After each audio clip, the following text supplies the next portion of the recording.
Dia bilang ada seseorang, jazakallah khair. Ada seseorang di Saudi, teman dia, salehnya luar biasa. Luar biasa ibadahnya, dia bilang. Salat malamnya gak kehilangan, salat 5 waktu selalu on time, selalu menjaga istiqomah di jalan Allah, halal halal, haram haram. Satu waktu dia lamar seorang wanita dan diterima lamarannya. Pada saat sudah mau menikah, gitu kan, kurang lebih ditentukan jadwal, kalau saya tidak salah itu 3 bulan dari waktu itu akan menikah. 2 bulan atau 1 bulan sebelum pernikahan, tiba-tiba perempuan ini batalin pernikahan. Tiba-tiba batal pernikahan, nggak jadi nikah. Laki-laki ini bertanya kepada calon mertuanya, ada apa? Saya juga nggak tahu. Ditanya perempuan ini oleh orang tuanya, kenapa nak? Malu keluarga? Enggak, pokoknya saya nggak mau nikah sama laki-laki ini. Bersikeras si perempuan tidak mau nikah. Kata Dr. Muhammad, dia bilang, saya setiap kali ketemu sama teman saya ini, teman saya selalu berdoa. Saya dengar doanya, ya Allah kembalikan wanita ini pada saya suka sama dia. Luar biasa merengeknya sama Allah, gitu kan. Dan saya saking kesian sama dia, sampai saya mengatakan, ya Allah kabulkan buat dia. Luar biasa dia mohonnya sama Allah. Tapi uniknya kata Dr. Muhammad, enggak dikabulkan, enggak dikasih sama Allah. Sampai tiba hari H pernikahan yang ditentukan tanggalnya, perempuan ini akhirnya memang dia tunggu waktu itu. Ada laki-laki lain lamar, diterima sama dia. Diterima pada saat itu. Diterima lamaran laki-laki baru. Waktu sudah menikah sama laki-laki itu, si orang soleh ini, temannya Dr. Muhammad, berhenti berdoa. Udah selesai, jadi istrinya orang, nggak boleh kita doa lagi kan. Maka Dr. Muhammad mengatakan, saya justru bertanya-tanya pada saat itu, di mana bentuk kasih sayangnya Allah kepada teman saya? Dia sudah soleh, janji Allah baik, mestinya dia dapat yang dia mau. Kenapa di sini luput? Nah ini yang saya bilang di poin ke-11, Allah selamatkan dari kerugian dan bahaya. Ternyata dia bilang, justru setelah perempuan itu nikah sama laki-laki yang jadi suaminya sekarang, saya baru tahu bentuk kasih sayangnya Allah pada teman saya. Karena ternyata baru sebulan menikah, perempuan ini periksa ke dokter, dia punya sakit di dada sebelah kanannya, maaf di payudara sebelah kanan. Dokter memvonis kena kanker payudara yang kronis, harus dipotong. Sebulan menikah, payudara kanannya dipotong. Bulan kedua, kanker itu sudah menyebar ke payudara kiri dan dipotong dua-duanya dalam 2 bulan pernikahan. Bulan ketiga, ini kejadian nyata. Bulan ketiga, ternyata perempuan ini punya masalah di urat saraf di bagian otak belakangnya, sehingga membuat kedua matanya buta. Dan bulan keempat, wanita ini meninggal dunia. Kata dia, Dr. Muhammad bilang, subhanallah, kalau teman saya yang jadi suami dia, maka dia tidak akan menikmati pernikahan. Tapi Allah selamatkan dia dengan caranya. Jadi kadang-kadang ada yang luput dari kita. Kita sudah mohon sama Allah, Allah belum kasih. Kalau Allah tidak kasih, teman-teman, yakin itu baik buat kita. Jangan sangka buruk sama Allah. Sebaliknya, kalau kita minta sesuatu yang besar kepada Allah, tidak ada yang mustahil. Yang penting kita merengek dan manja kepada Allah.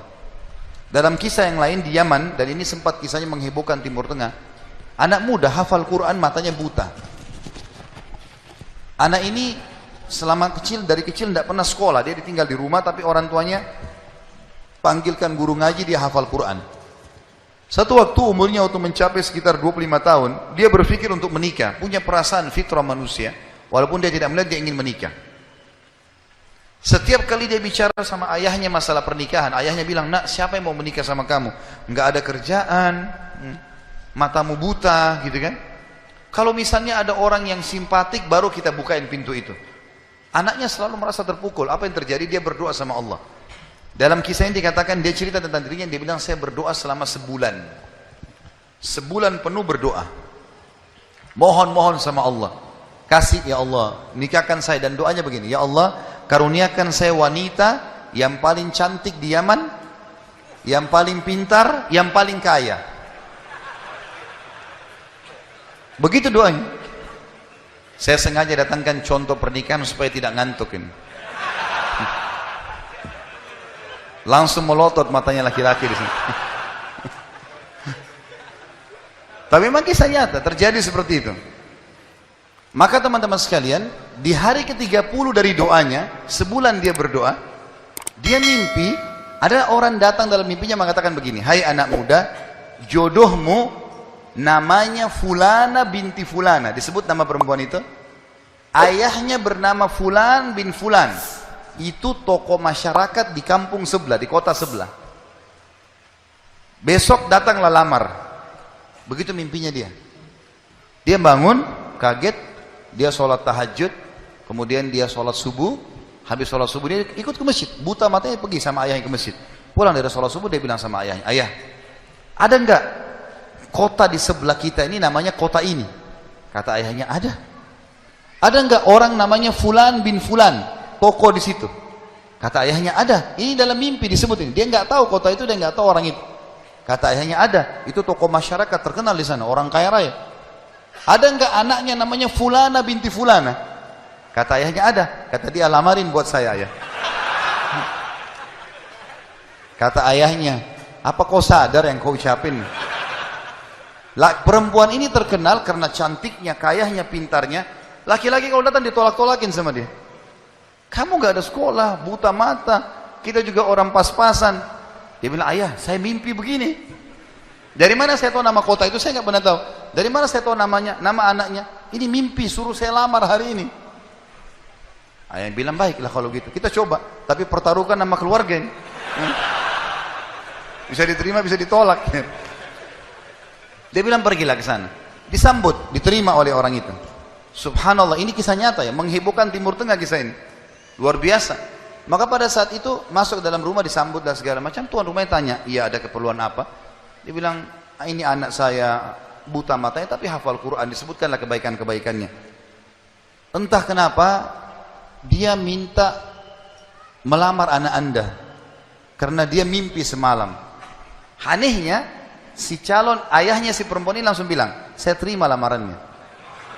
Tiba-tiba, kisah nyata begitu. Yang ayahnya si laki-laki bilang, kenapa anda spontan terima? Dia bilang, karena saya juga mimpi tadi malam. Loh, kisah nyata. Dia bilang, saya juga mimpi tadi malam, kalau hari ini akan datang anak mantu saya, namanya nama anakmu ini. Cirinya dia. Matanya buta, hafal Quran dari kampung sebelah kota kamu. Begitu mimpinya, luar biasa. Maka dia bilang, ayahnya bilang, tapi saya tidak tahu.